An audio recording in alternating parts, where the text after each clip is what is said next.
हामीलाई सामान्यतः अन्याय पर्यो भने कुनै किसिमको समाजमा अप्ठ्यारो पर्यो भने तीनवटा अप्सन हुन्छ हामीसँग। एउटा नगरपालिकामा रहेको न्यायिक समितिमा गएर उजुरी गर्ने, एउटा चाहिँ प्रहरी चौकीमा गएर उजुरी गर्ने र अर्को चाहिँ जिल्ला अदालतमा गएर उजुरी गर्ने।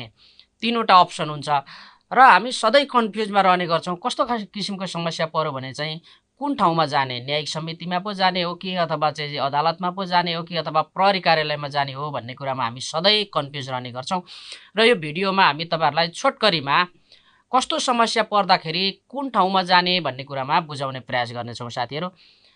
नगरपालिकामा रहेको न्यायिक समितिले सामान्यतः मेलमिलापसँग सम्बन्धित मुद्दाहरूलाई हेर्ने गर्छ। सानातिना स्थानीय झगडा र देवानी प्रकृतिका मुद्दाहरू सुल्झाउन छ भनेदेखि चाहिँ तपाईँहरू न्यायिक समितिमा जानुपर्छ। जस्तै उदाहरणको लागि चाहिँ साँझ सिमानाको विवाद, छिमेकीसँग जग्गाको साँझ सिमाना मिचिएको विषयमा कुनै विवाद छ भने यस्तो समयमा तपाईँहरू चाहिँ न्यायिक समितिमा जाने हो। घरायसी झगडा, श्रीमान श्रीमतीको परिवारसँगको सामान्य किसिमको विवाद छ, सम्बन्ध विच्छेदको तहको होइन कि सामान्य किसिमको विवाद छ भने यस्तो अवस्थामा पनि तपाईँ न्यायिक समितिमा जान सक्नुहुन्छ। ज्याला मजदुरी गरेको पैसा तपाईँले पाउनु भएको छैन, दिनुपर्ने मान्छेले दिएन भने त्यस्तो सवालमा पनि तपाईँ न्यायिक समितिमा निवेदन दिन सक्नुहुन्छ। चरन, कुलो वा पानीको बाँडफाँड, गाउँघरमा चाहिँ कुलो पानी चाहिँ मेरो खेतमा हाल्न पाइएन, अर्कोमा मात्रै हालियो, अथवा चाहिँ चरन चराउन पाइएन, सार्वजनिक चरन भन्ने विषयमा यस्ता विषयहरू विवादहरू छन् भने त्यस्तो बेलामा पनि तपाईँहरूले न्यायिक समितिमा निवेदन दिन सक्नुहुन्छ। घरपालुवा जनावरहरू, कसैको वस्तुभाउ बाली खाइदिएको छ अथवा कुनै किसिमको नोक्सानी गरेको छ भने त्यस्तो अवस्थामा पनि तपाईँले न्यायिक समितिमा निवेदन दिन सक्नुहुन्छ। कोठा बहाल, घरबेटी र भाडावाल बिचको चाहिँ विवाद छ भनेदेखि त्यस्तो समयमा पनि तपाईँहरूले न्यायिक समितिमा निवेदन दिन सक्नुहुन्छ। यसो न्यायिक समितिले मुख्य रूपमा तपाईँहरूलाई दुई पक्षलाई राखेर मिलापत्र गराउने प्रयास गर्छ।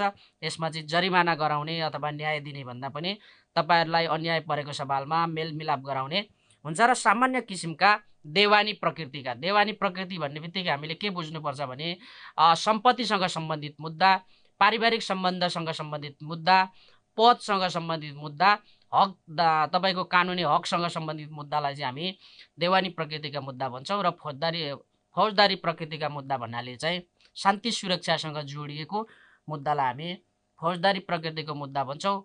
फौजदारी प्रकृतिको मुद्दाको पक्ष एक पक्ष नेपाल सरकार हुन्छ र अर्को पक्ष चाहिँ आरोपित व्यक्ति हुने गर्छ भनेदेखि देवानी प्रकृतिको मुद्दामा चाहिँ नेपाल सरकार वादी हुँदैन।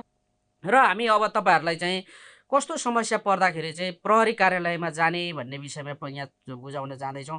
कुटपिट भयो अथवा अङ्गभङ्ग भयो, कसैले तपाईँलाई भौतिक रूपमा आक्रमण गरेको छ भने त्यस्तो समयमा तपाईँ प्रहरी कार्यालयमा जानुपर्छ।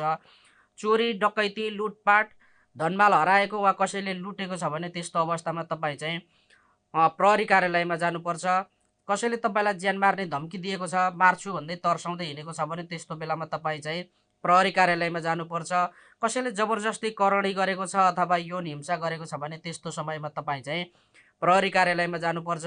लागु औषध र साइबर अपराधसँग सम्बन्धित कुराहरू छन् भने, जस्तै लागु औषध सम्बन्धी मुद्दा छ, समस्या छ, अथवा चाहिँ साइबर सामाजिक सञ्जाल मार्फत कसैलाई गाली गलोज गरेको, ठगी गरेको विषय छ भने त्यस्तो बेलामा पनि प्रहरी कार्यालयमा जाने हो। कसैलाई ललाइ फकाइ बेच्न खोजेको अवस्था छ, मानव बेचबिखानसँग सम्बन्धित कुराहरू छ भने पनि प्रहरी कार्यालयमा जाने हो। प्रहरीले चाहिँ घटनाको अनुसन्धान गर्छ र अपराधीलाई समातेर सरकारी वकिल मार्फत मुद्दा चलाउने गर्छ र यो चाहिँ सामान्यतः सरकारवादी मुद्दा हुन्छ। एउटा पक्ष चाहिँ सरकार हुने गर्छ भने आरोपितलाई चाहिँ प्रमाणको आधारमा कारबाहीको लागि चाहिँ सिफारिस गर्ने काम प्रहरीले गर्छ। र तपाईँहरू कस्तो किसिमको समस्या पर्दा चाहिँ अदालत जाने भन्ने कुरामा तपाईँहरू प्रष्ट हुनुपर्छ। अंशबन्डासँग सम्बन्धित मुद्दा छ भने, जग्गा जमिन सम्पत्तिको भागबन्डा मिलेको छैन भने त्यस्तो बेलामा तपाईँहरू सिधै न्यायिक समितिमा पनि जाने होइन, प्रहरी कार्यालयमा पनि जाने होइन, सिधै चाहिँ अदालतमा गएर मुद्दा हाल्नुपर्ने हुन्छ। तपाईँहरूको सामान्य किसिमको पारिवारिक सम्बन्ध सम्बन्धी विवाद होइन, डिभोर्सकै तहमा छ भने डिभोर्स गर्नलाई तपाईँहरू प्रहरी कार्यालयमा गएर पनि हुँदैन, न्यायिक समितिमा गएर पनि हुँदैन। तपाईँहरू चाहिँ कहाँ जानुपर्छ? अदालतमा जानुपर्छ है।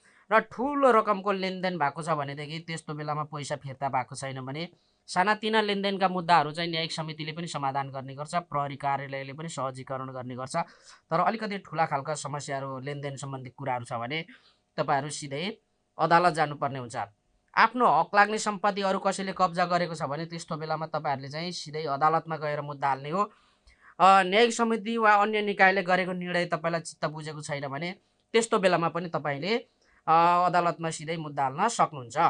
यसरी संक्षिप्तमा भन्नुपर्दाखेरि न्यायिक समितिमा मिलापत्र गर्ने मनसाय छ तपाईँको, एक आपसमा थोरै तपाईँलाई अन्याय भएको छ, पत्र मार्फत समाधान गर्ने इच्छा छ भने न्यायिक समितिमा जाने हो।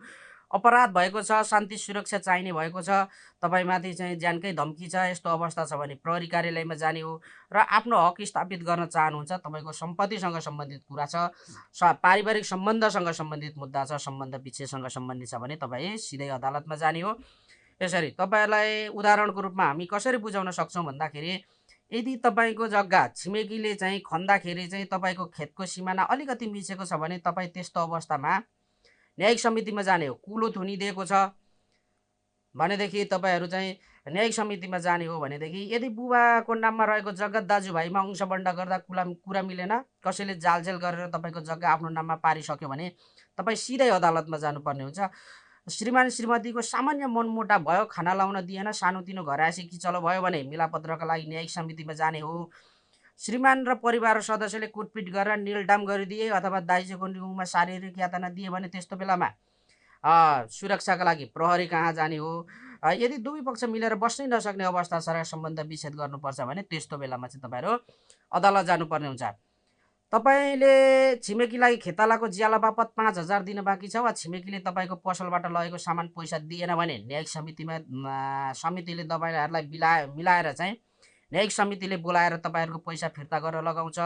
तपाईँले कसैको ठुलो रकम जस्तै 10 लाख रुपियाँ हातैले वा चेक मार्फत दिनुभयो र उसैले कपाली तमसो गरेर पनि पैसा फिर्ता गरेन भने लेनदेन मुद्दा अन्तर्गत चाहिँ तपाईँहरूले अदालतमा मुद्दा दायर गर्नुपर्ने हुन्छ। यसरी हामीले तपाईँहरूलाई यो छोटो भिडियो मार्फत कस्तो अवस्थामा चाहिँ अदालतमा मुद्दा गर्न जाने र कस्तो अवस्थामा चाहिँ न्यायिक समितिमा जाने अनि कस्तो अवस्थामा चाहिँ प्रहरी कार्यालयमा जाने भन्ने बारेमा पनि विस्तृत रूपमा बुझाउने प्रयास गऱ्यौँ।